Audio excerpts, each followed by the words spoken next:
Hey YouTube. So I read the update list for Battlefield Hardline, and I'm a little concerned about the direction things are going. Some of the changes on the update list seem sensible, but others not so much. One of the things that I've read a lot of comments about, but wasn't on the list, is people complaining about bulletproof glass and not being able to kill vehicle drivers. Some of the comments I've seen that discuss that topic suggest simply making all vehicles have no protective glass for the driver, though some comments adopt a more sensible position of requiring certain weapons or certain ammunition to penetrate the glass.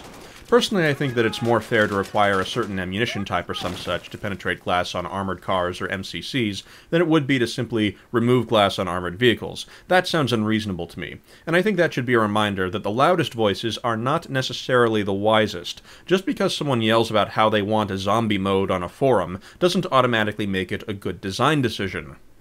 There were so many. I just gave them all what they wanted. Yeah. But since when does anyone have a clue about what they want? The first change on the list is a 10% movement speed buff across the board, followed by another 10% for people with their pistols out. At first I was a little perplexed at this. At no point during the beta did I feel my character's movement speed was too slow, let alone that I needed a 20% buff for having a pistol equipped.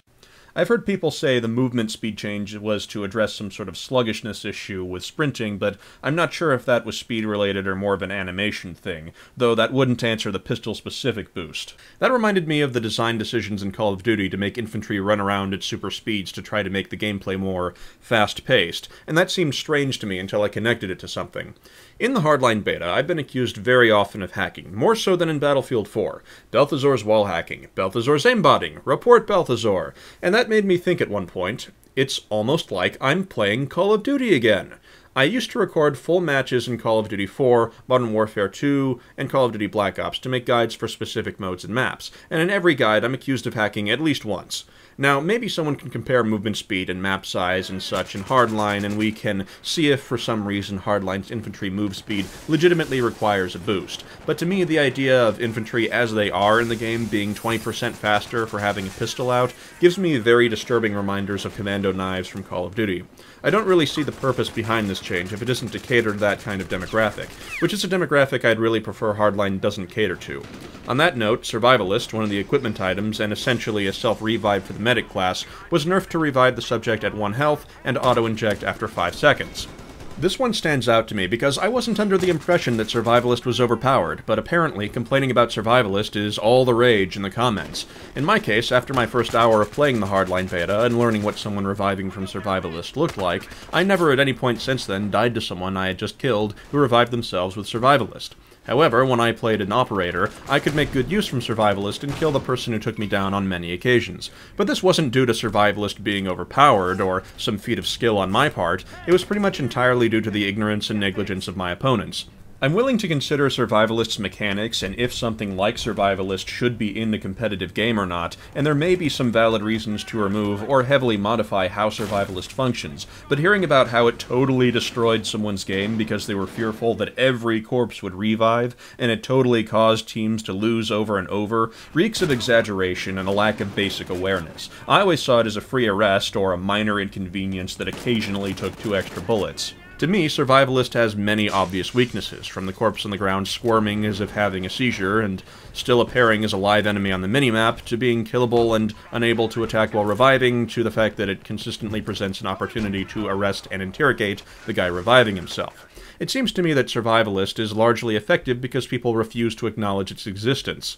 In this clip, I revived myself with Survivalist and killed the 2 people who got me. One of them also has Survivalist, so I simply put a few extra rounds into him to stop revival, so I can make off with the cash. They clearly saw me moving around on the ground, they just either didn't understand what that meant, or weren't paying attention.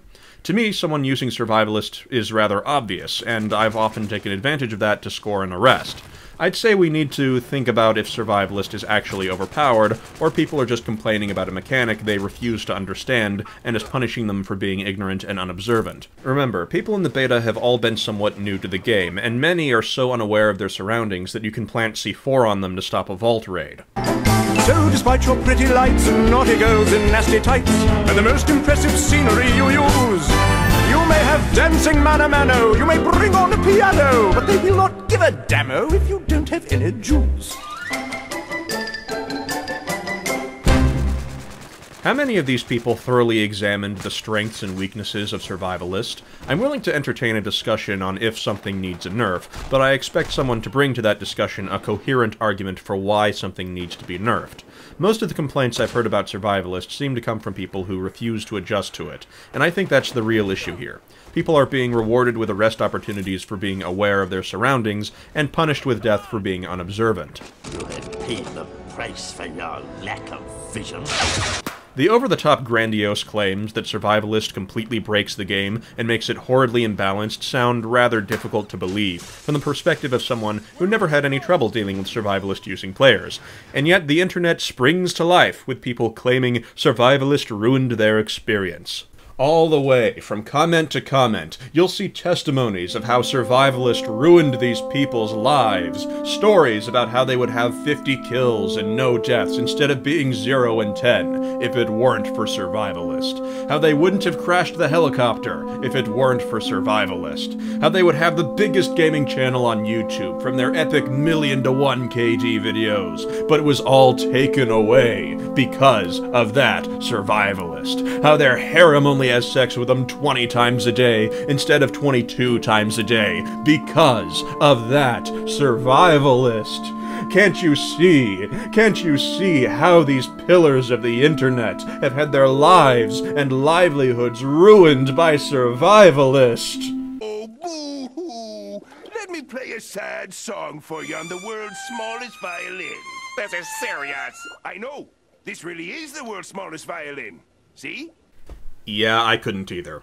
I'm not sure how to make the revive more obvious than it already is. At this point, if an anime cosplay concert appeared over my corpse every time I died and announced my revival with caramel dancing music to everyone within 50 meters, a third of the enemy team would still die to it and someone would still complain that it was overpowered.